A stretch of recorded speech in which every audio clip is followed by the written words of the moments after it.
Jaffe afternoon. This are more advanced teachings. So the morning was more introductory, kind of teaching you about the Sufi path, what it is. Excuse me. The afternoon we're going to be doing a fairly advanced teaching. This is called Nafs al-Muhammad, which is a station of the soul. So this is some of the teachings on essentially the soul crossing through the world of Al-Jabarut, which is the ocean of the soul light.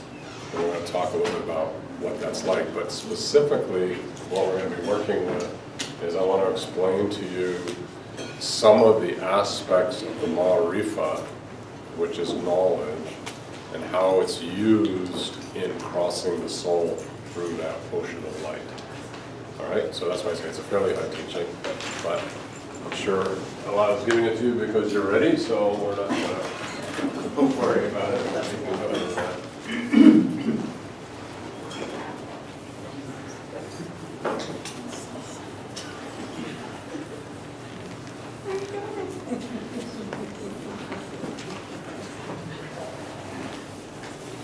Okay, so everybody, let's look at terminology so we're all on the same page, right? There are, in the Sufi world, I don't think the Sufi world, in all worlds, it's not just Sufism, there are four basic oceans, okay, or oceans of light. One of them, the densest one, is the ocean we call the Mulk. The Mulk is the thick world, and it's what you pick up with your senses, right? Okay, now, in the Sufi way, the way we deal with the Mulk is we teach you kind of the red light, green light, yellow light understandings of that world. In other words, what's the principles of law in this world, divine law. Okay, so I'm not going to work on you with this teaching, but essentially things like how do you deal with your husband or your wife or your children or your boss or anything like that. Anything that has to do with the senses. How do you look with your eyes? How do you hear with your ears? How do you touch? Where do you go? You know, things like this. What does God want from you? What does God want from you? So this is the divine law aspect. And again, we're not going to be spending much time, or almost any time on that today. The second level we call the Malakut, which is the ocean of the heart, and the ocean of love. And this is the ocean of emotions. I like that, ocean of emotions. I have to use that again. Ocean of emotions. This is the world of feeling. This is the world of feeling. But it's also the world of suffering. So this is where you got hurt by your father and your heart's in pain. Or you got hurt by your mom and your heart's in pain. Or this is where your girlfriend left you and she broke your heart and you haven't been able to resolve that. Or things like that. This is that world of those things. Most of us, I would say all of us, by the time we're 3 years old, we've pretty much done a number on this level. And usually by the time we're 7, it's closed. So most people by the time they're 7 years old, they're living here, and this world is pretty much finished. So that's a little bit of a, unfortunately, a little bit of a problem. So anyways, most of the healing work that we see has a lot to do with this level here. Okay, yes? Can you spell that? I can't quite read Yeah, M-A-L-A-K-U-T. Mala means angel, Kut means world, angelic world.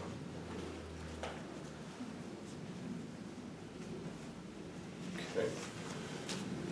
Now, yes?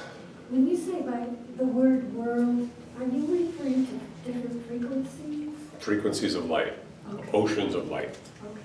Okay, most, for example, most religions are really mostly concerned with this world here. They're basically going to tell you what to do. You know, you do this, you do that, you don't do this, you don't do that. You know, essentially it's red light, green light. It tells you what's allowed, what's not allowed, and you follow it. That's the world of religion for most purposes. What most religions unfortunately don't do is they don't really show you how to bring your heart into a relationship with God. But some do. Like if you go into the more spiritual sides of things, you do find that. But you have to look for it. It's not as easy to find. I would say 90% of what you see in religion is down here, and probably about 8% is up here. You know, there's really a few areas that are going there. And this is the deeper understandings of the religion. For example, you go to India and you can look at Hinduism. Most of Hinduism is in here. But if you want to find the deeper teachings of Hinduism, you have to go into Vedanta. Vedanta has very deep teachings within it. You know, so there's different places to find it, but you have to find it within the tradition to seek it out. Otherwise, you don't find it. Okay, so the next world, which is what this talk is about, is the world of the Jabarut. Jabarut, Jabar, means, it comes from the divine name Al-Jabbar, means the world of power. And it's the power of creation. It's the power that the soul has in creating our reality. So Jabarut means world, root, Kut, it all changes in Arabic with the worlds. Jabarut means the world of divine power.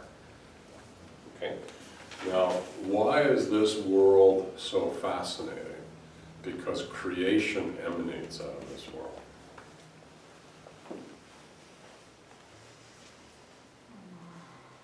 Okay, so what you may not realize, because actually most people are not really conscious of their Jabarut world. They're conscious mostly of this world, and sometimes of the Malakut.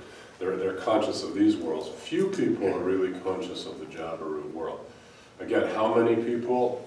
I don't really know, but probably my guess is, you know, maybe 2%. You know, of 100 people are more conscious of this world. Now, you get a room like this, where you're all on a spiritual path, that number's going to go way up. But if I pulled 100 people off the street, downtown Austin, we'd see these numbers kind of showing up like that. Okay, so the world of the Jabarut, most people who are spiritual path type of people, who are not only wanting outer religion, but they're looking for the inner transformation, have some consciousness of the Jabarut. Okay, but in Sufism, we don't want you to have only subconscious of it, some consciousness of it. We want you to live here. We want you to be able to live here. We want you to be living with consciousness of that world all the time, that you're always in there, you're always present with it, you always are familiar with it. You asked me about the name Latif earlier today. Latifs are aware of this world, generally, as a world that they're very familiar with. I think you got somebody trying to call you on it, that's what happened.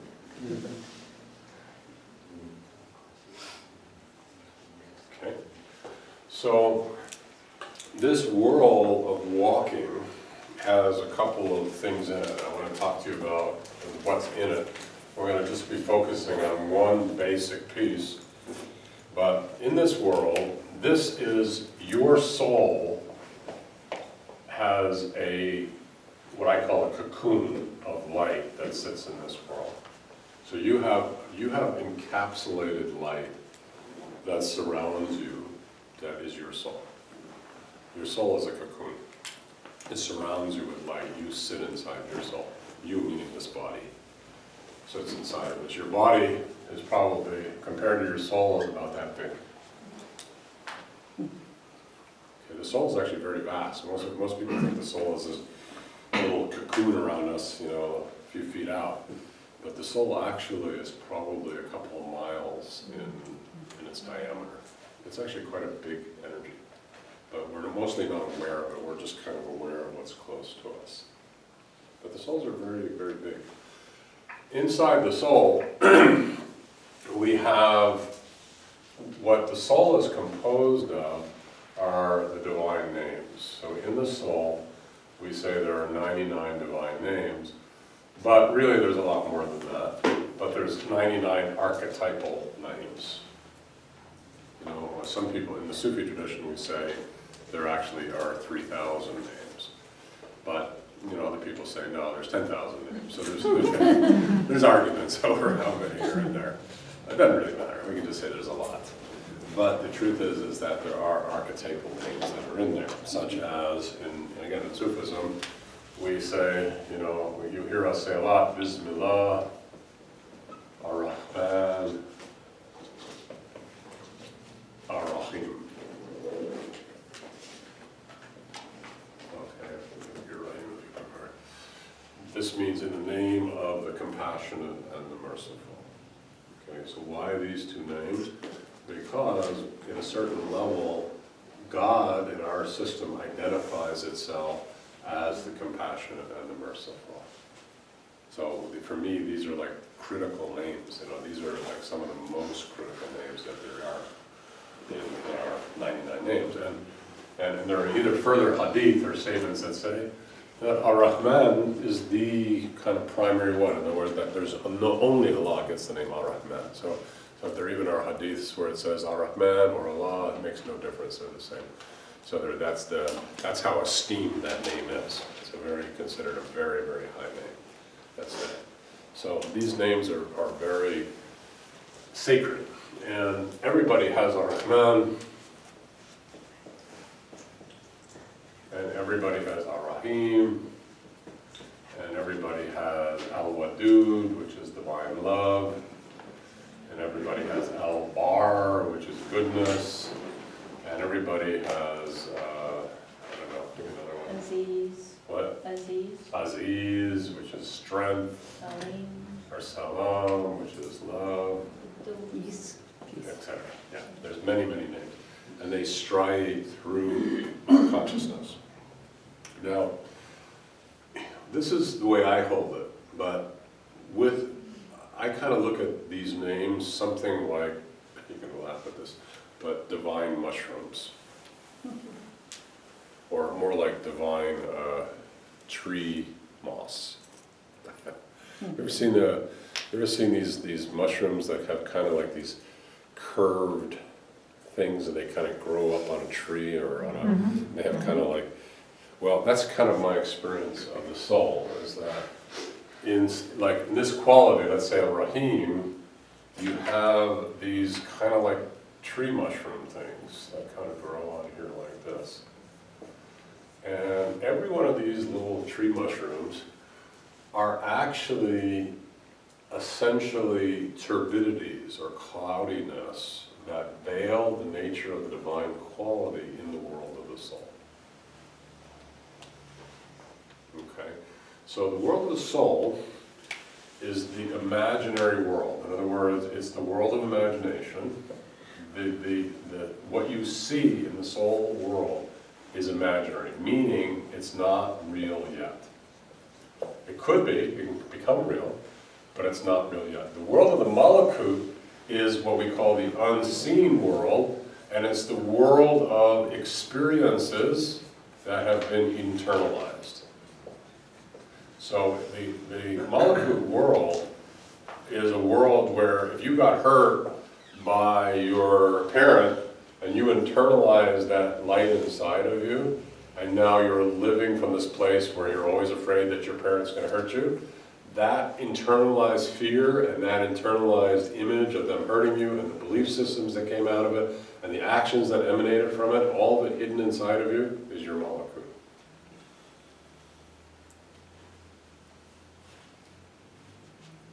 Okay, so, yes? Does that include positive experiences? Everything. Positive and negative, everything. However, the thing you need to know, Astaghfirullah, is that all the experiences of the malakut are still illusionary. As beautiful as they are, they still are not the reality. It's like a world of dreaminess, but it's not really. It's kind of an illusionary world. So, in other words, that's why you have things like Eckhart Tolle, Be Here Now, or or what's his name, we just thought Ram Dass or somebody like that, because they're saying to you, if you live hidden in this world, you're not in the present. If you're not in the present, you're not with what is, you're missing out on your reality. You're living somewhere stuck inside of you. I was talking to a woman yesterday who had been sexually abused, and she had actually healed herself, one of the few people who've really done it. And I asked her, I said, how did you really do it? Because most people can't really get through it. And she said to me, she said, the issue I found was that the memory was so deep in my body, because it happened so early, she happened to her when she was like a year old, was so deep in my body that anytime I would get close to it, my whole system went into a freezing effect, and then I left my body and went off into my soul somewhere, fragmented, and I could never get back to my body. So I could never heal it because I couldn't ever get to the place where the trauma was held. You know, so these are examples of, you know, where deep inside she held that trauma, but the trauma was so painful to her because she was only a year old when these things happened, and you can imagine how painful that was to a 1-year-old child, that the pain was so strong that the baby basically, not dislocated, but I don't know what the word is. Disassociated. What is it? Disassociate. Disassociated, thank you. She just disassociated and went out of her body and could never get back to it. And how she healed it was she was able to find a way to get back. In her body, and then face the pain, which was terrifying, and then go through the pain, which she did, and through that process, finally, after, you know, a very long time, was able to finally reclaim herself and get back to being a human being again. So it was a really, really beautiful story, albeit painful. So the point behind all this is that this unseen reality is beyond most. Really, if you look at the majority of people in the world, they're in their minds. They're following their minds, they're following their desires. This is the world down here, the mall, is the world of mind. I mean, what do I think and what do I want? It's mind and desire. But it is not the world of knowing what's driving my mind and my desires.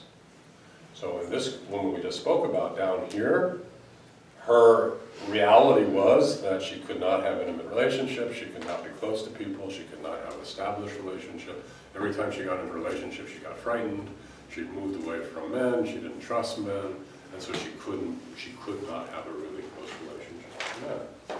She wasn't aware for many, many years that she had even been abused, and that in her unconscious, in her hidden aspects, she carried these images of pain that she had internalized deep in her subconscious and locked away inside of her that were so terrifying and so frightening that all she could do was leave her body and never go